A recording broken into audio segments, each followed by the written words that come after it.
Bueno, estudiantes de primer semestre del curso Sistema Musculoesquelético y Tegumentario, una grabación de la clase de trastornos y desequilibrios musculares, el tema de correlación clínico-patológica que no pudimos dirigir en la semana. Por tal razón, este link se los enviaré para que usted pueda hacer la revisión del mismo. Bienvenidos todos. Vamos a tocar brevemente esta temática referente a este desequilibrio homeostático. Eh, Haremos qué tipo de acción puede tener el envejecimiento en el sistema muscular. Tocaremos brevemente aspectos sobre la fuerza muscular y algunas anomalías funcionales de la misma. Eh, Definiremos eh, sobre la miastenia gravis y sobre la distrofia muscular y algunas otras eh, patologías del sistema muscular y eh, algunas contracciones anormales que se pueden observar en este sistema. Primeramente vamos a tocar la temática sobre el envejecimiento y el tejido muscular. A partir de los 30 años de edad y hasta los 50 años, generalmente en mujeres o en muchos aspectos en hombres, después de los 50 años, se pierde masa muscular. Aproximadamente el 10% empieza a perderse. Y esa fuerza muscular perdida, esa degeneración de la fibra, va siendo reemplazada por tejido fibroso y tejido adiposo. Esa grasa acumulada y esa cicatriz a nivel de la zona muscular, de la fibra muscular, de la célula muscular, va a causar deterioro en cuanto a la fuerza y en cuanto a la pérdida de la masa muscular.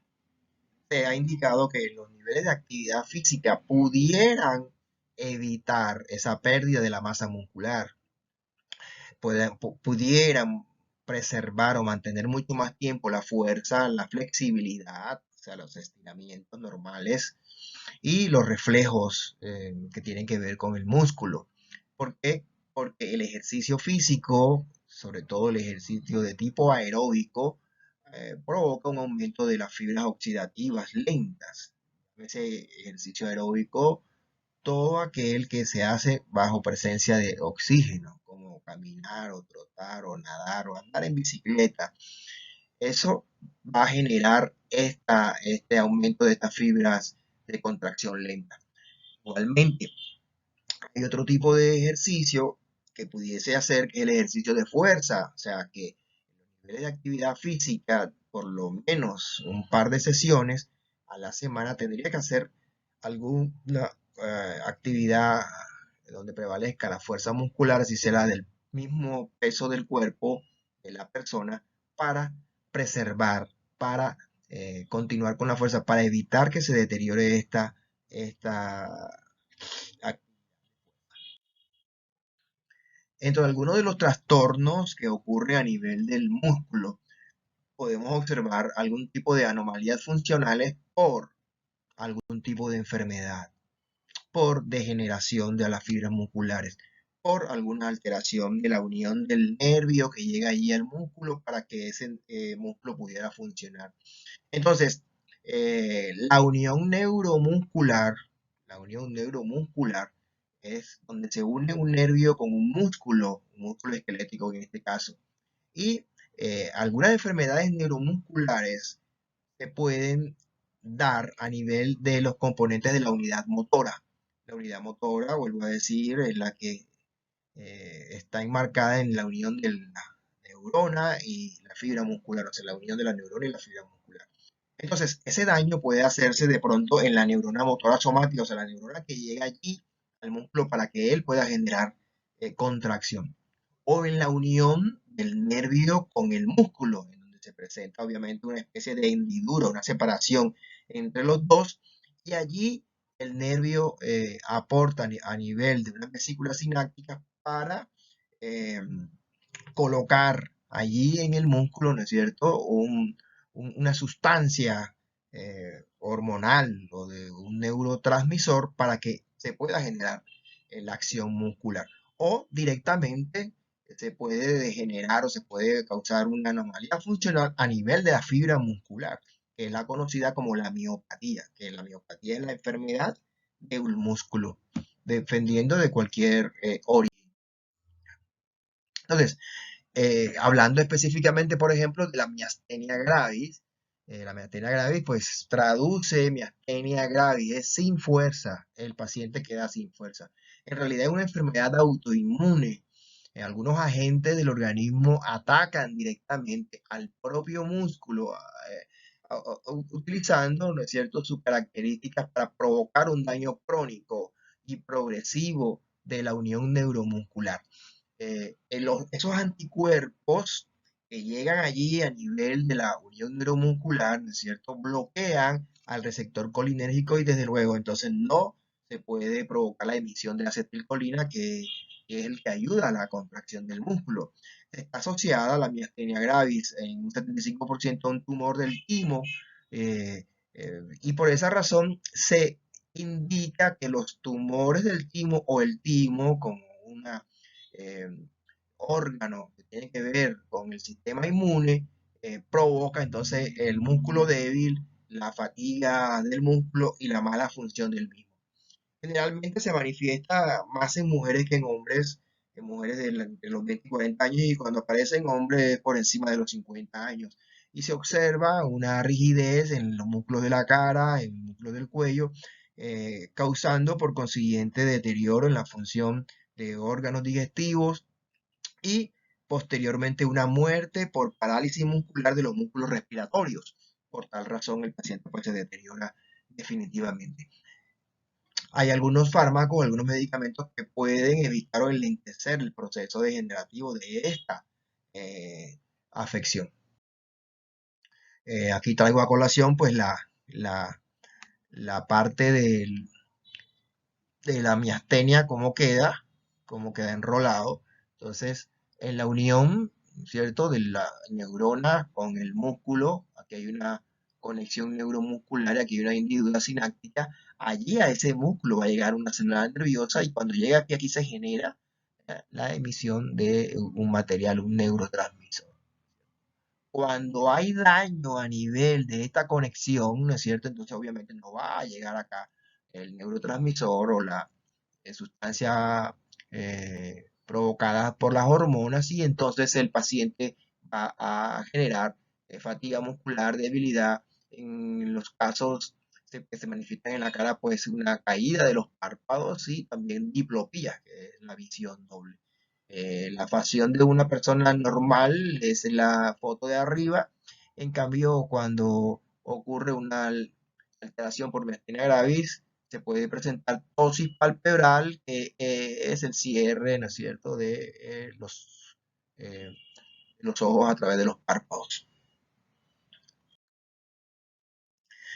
Otra de las enfermedades que podríamos encontrar dentro de estos desequilibrios estáticos musculares es la distrofia muscular. La distrofia muscular, que hay varias presentaciones de la misma, tiene muchas variaciones.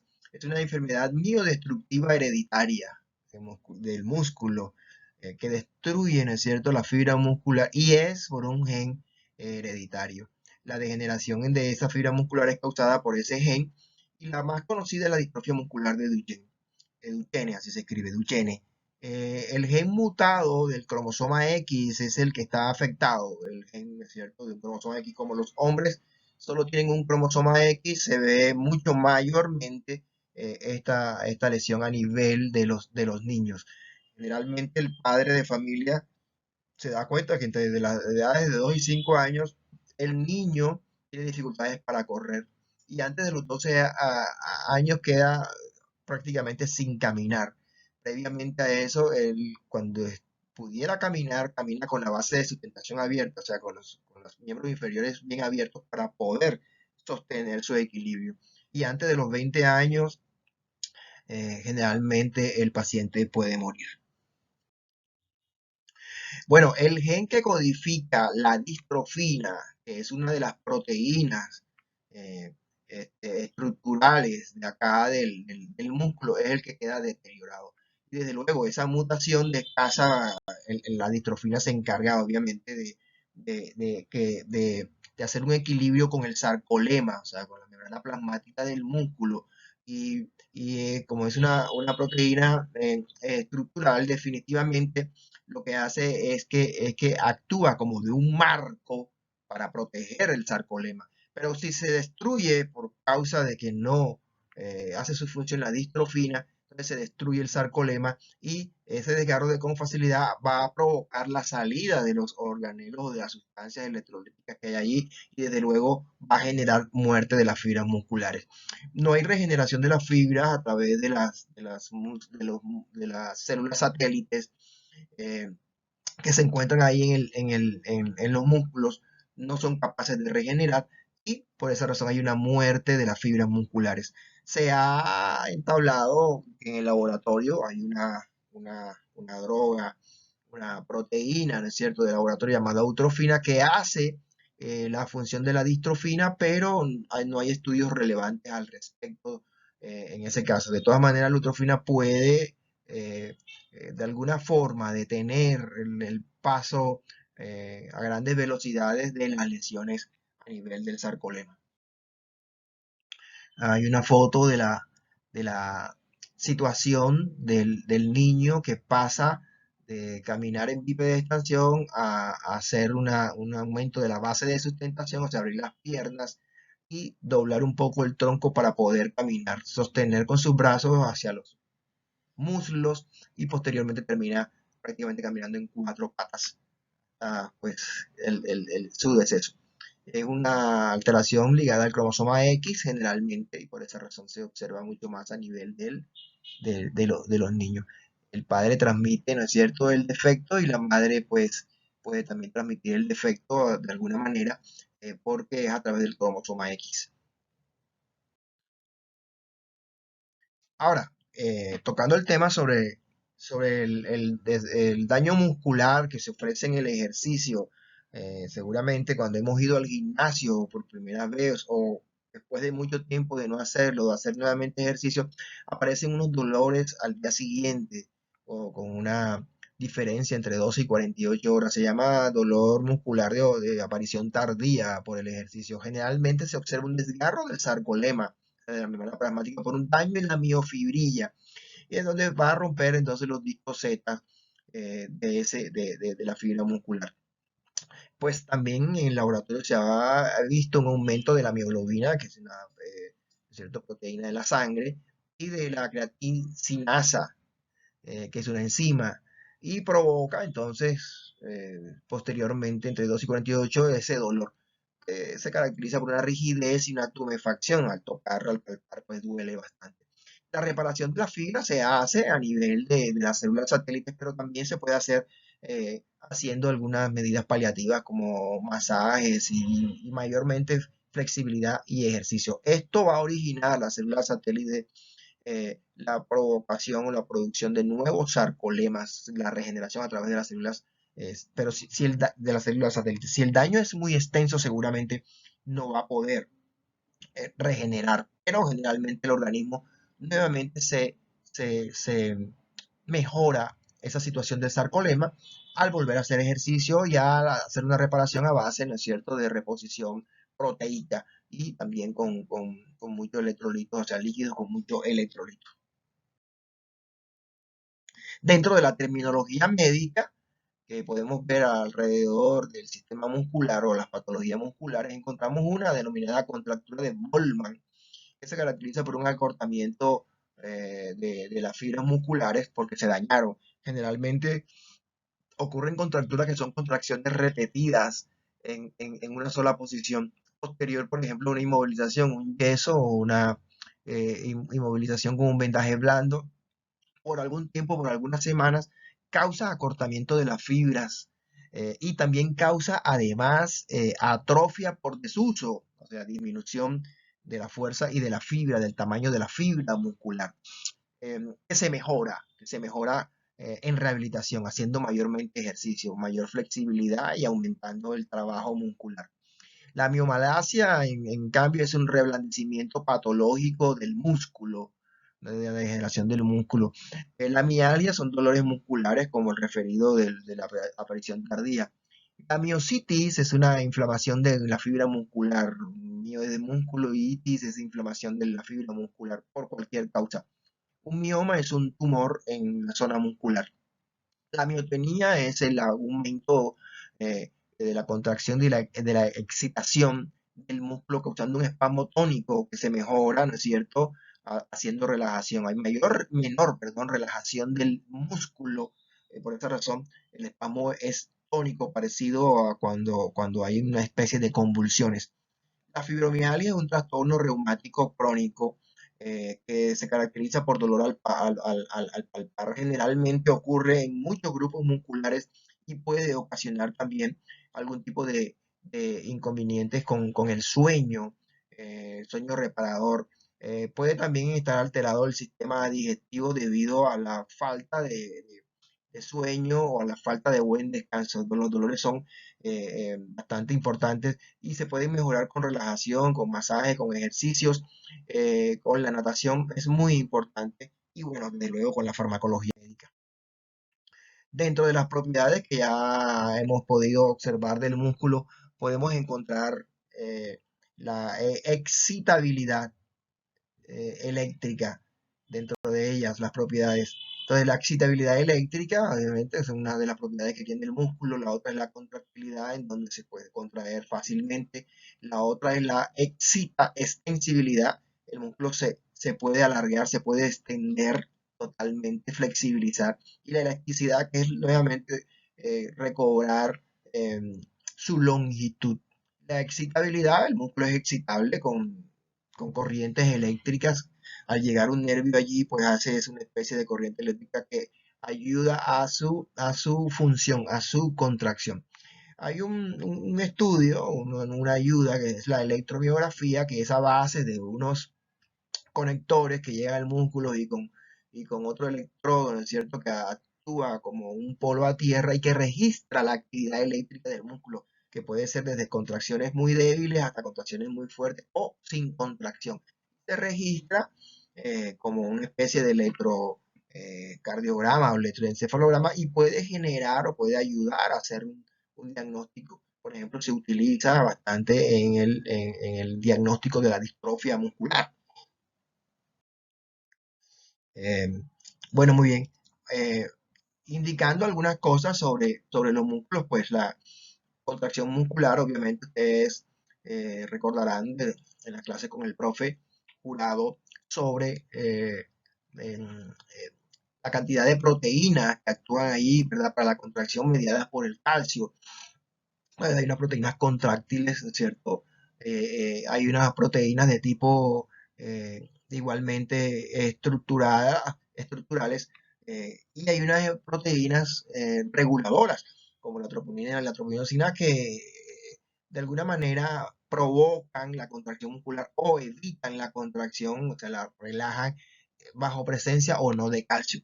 Es solamente un recordatorio. El tono muscular es el grado de fuerza muscular que puede tener un músculo. La hipertrofia muscular es el aumento del tamaño de la fibra muscular. En cambio, la hipotrofia o la flacidez, la disminución del tamaño. La hiperplasia muscular es el aumento de la fibra, pero esto generalmente es de carácter patológico. La hipertrofia se puede provocar por ejercicios repetitivos de tipo anaeróbico, de fuerza, y generalmente se regenera todo ese tipo de cosas amén del consumo de proteínas, rico en proteínas, muy importante para la generación de fuerza. Entonces, la mezcla del ejercicio aeróbico, que es presencia de oxígeno, el ejercicio anaeróbico, que es sin presencia de oxígeno, puede ocasionar una buena performance en cuanto a la fuerza y en cuanto al tono del músculo. Eh,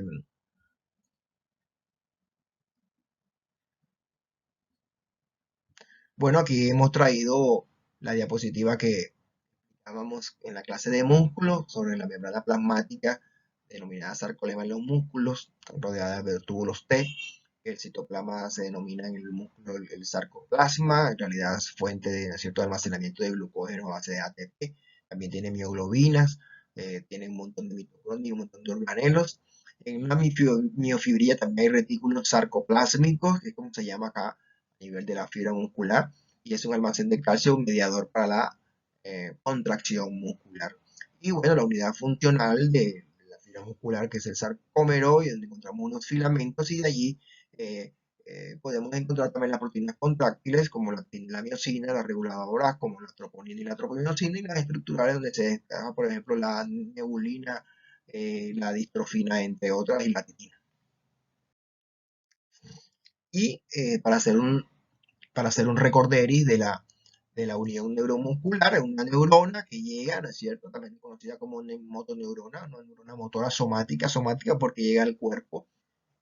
Allí, pues, un axón proveniente del encéfalo, o sea, una neurona, o de la médula espinal, llega al músculo y crea potenciales de acción. La sinapsis es la unión de dos eh, neuronas, o la neurona al llegar al músculo causa sinapsis, y el axón que llega al músculo, ¿verdad? En su parte final presenta unas vesículas sinápticas que almacenan el neurotransmisor que es la acetilcolina, que sirve para la especialización en la contracción muscular. Esta es la bibliografía y bueno, espero que con esto usted pueda revisar la temática, pueda de alguna manera en esa revisión complementar el estudio. Además, espero pues que todo vaya bien y que en las evaluaciones finales sean para ustedes todo un éxito. Muchísimas gracias por su atención.